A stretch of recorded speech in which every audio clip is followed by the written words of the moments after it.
You are watching Odisha News.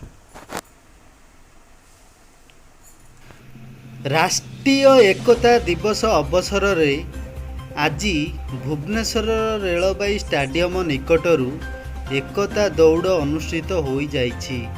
एही दौड़ को केंद्रमंत्री धर्मेंद्र प्रधान उद्घाटन करथिले। ता सहित निजे भी दौड़ी थिले एवं भाषण रे प्रधानमंत्री विषय रे किछि कहिथिले। श्री धर्मेंद्र प्रधान शपथ पाठ करी कहिथिले कि मु सत्यनिष्ठार सह यही शपथ करुछि कि मु राष्ट्रीय एकता अखंडता एवं सुरक्षा को बजाय रखिबा पाई निजको समर्पित करिबी। सरदार जदि देशर प्रथम प्रधानमंत्री होइतांते बोध हुए भारत एबे सुद्धा भारत पृथ्वीर महाशक्ति है सारंताणी। मु सत्यनिष्ठार सह यही शपथ करुछि कि मु राष्ट्रीय एकता अखंडता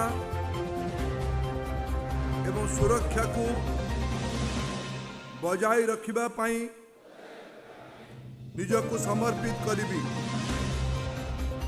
सरदार जदि देशर प्रथम प्रधानमंत्री होइतांते बोध हुए भारत एबे सुद्धा भारत पृथ्वीर महाशक्ति है सारंताणी।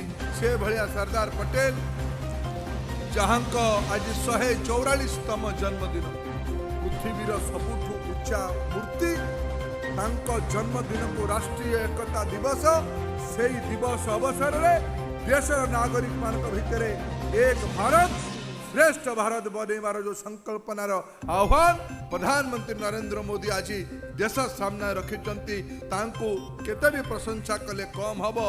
हम ओडिया लोक माने जोर से कहंती आम जगन्नाथ धामर लोक आमर परिचय एटा। ये जाति ये समाज ये सभ्यता जे पर्यंत तार पूर्वज मानको जो मानक आशीर्वाद रे यदि सरदार नथांते आज ये जगह रेलवे स्टाडियम है नथांता आम ये आज आलोचना करू नथांते।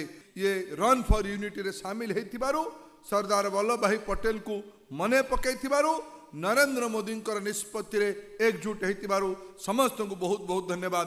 भारत माता की, भारत माता की। सरदार पटेल अमर रहे।